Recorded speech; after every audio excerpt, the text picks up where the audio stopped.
Jadi kita sekarang sudah masuk di proses servisnya teman-teman. Karena kita sudah cek semuanya sudah aus ya teman-teman.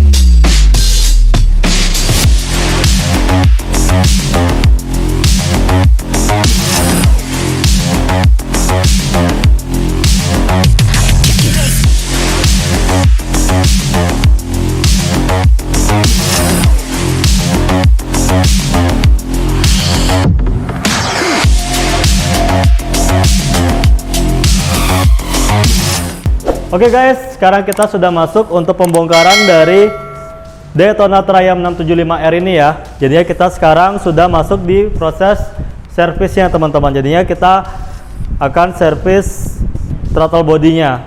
Nah, kita mau lihat dulu di sini.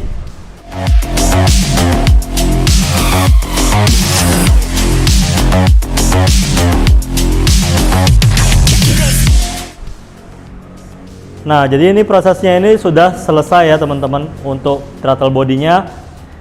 Ini throttle body bisa dilihat udah bersih ya teman-teman untuk di servisnya gitu.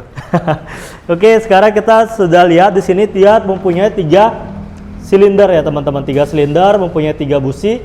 Terus di sini punya 3 butterfly-nya itu ada 3 ya teman-teman. Dan servis kita itu meliputi juga untuk pembersihan injektornya dia. Jadi kita akan bersihkan juga di bagian injektornya ini. Jadi tiga injektor ini kita bersihkan juga. Lalu kita ada maintenance untuk bagian rantainya juga. Dan pengecekan kelistrikan juga. Nah, saat kita ngecek listrik nih, kita lihat ada soket-soket yang gosong seperti ini ya teman-teman. Nah, ini juga soketnya sudah kita lepas. Ini soketnya sebelumnya ini udah gosong nih teman-teman. Nah, ini kita akan proses pergantian parts. Jadi kita akan maintenance juga untuk cek kabel-kabel bodinya. Nah, di sini ada kabel dari Triumph-nya ini, kabel speedometernya teman-teman. Jadinya ini terlalu short. Jadi minta yang panjang. Jadi kita akan modifikasi untuk panjang biar bisa kena ke speedometer aslinya ya. Jadi motor ini sudah modifikasi, jadinya kabel-kabel juga banyak yang berubah. Oke, sekarang kita turun aja langsung lihat bagian dari kampas koplingnya nih teman-teman. Jadi kampas kopling bisa dilihat. Ini ada coupling house-nya dia. Ini coupling house-nya. Dan ini kita akan melanjutkan pergantian parts untuk kampasnya ini. Kampasnya ini sudah aus nih teman-teman. Jadi teman-teman bisa lihat kalau kampas aus itu kayak begini nih. Nah, kayak begini. Jadi ini ada 9 pieces. Jadi kita harus ganti semuanya karena kita sudah cek semuanya sudah aus ya teman-teman. Lalu kita akan menggantinya dengan parts yang baru. Ini ada 9 pieces untuk partsnya, kita gunakan untuk di couplingnya.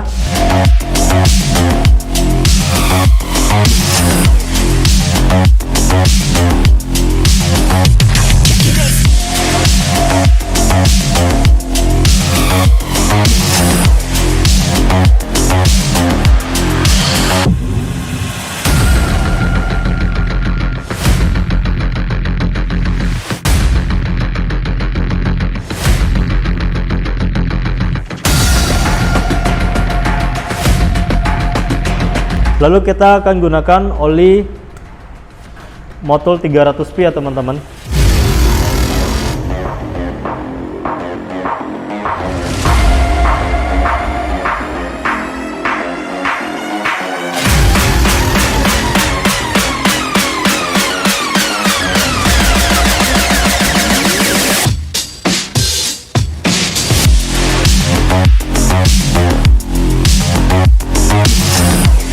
Motul 300P ya teman-teman. Jadinya 300P di sini kita pakai. Nah, kapasitas oli ini 3,7 liter ya teman-teman. 3,7 untuk kapasitas oli. Lalu kita lanjut aja ke bagian suspensinya nih teman-teman. Nah, suspensi kita lihat di sini. Di sini ada leakingnya nih teman-teman. Jadi kita bisa lihat leaking ini, sealnya ini udah bocor. Jadi suspensi ini sudah memakai suspensi Öhlins. Jadi kita akan maintenance untuk bagian reboundnya, kompresinya juga. Lalu kita akan ganti juga fork fluidnya juga. Dan di sini juga kita akan mengganti air radiatornya dengan air radiator yang baru dan menahan panas dengan temperatur yang tinggi. Itu dulu. Lalu kita lanjut di proses diagnostic tool ya. Jadinya kita lihat teman-teman di sini untuk ngecek semua parameternya ini kita akan cek lewat diagnostic tool. Jadinya lewat diagnostic by Texa-nya. Dan di sini juga kita akan cek di bagian sensor engine-nya, sensor yang lain-lainnya juga kita harus cek seperti itu. Oke, itu aja dulu videonya kita untuk mengulas pengerjaan dari motor Triumph 675R ini. Kita akan lanjut di video berikutnya ya. Jadinya kita akan cek bagian sensor-sensornya di diagnostic toolnya ya. Ya, diagnostic tool by Texa-nya. Ditunggu saja video selanjutnya.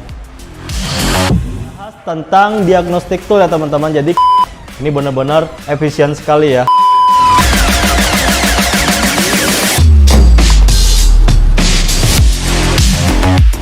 Ada software yang rusak atau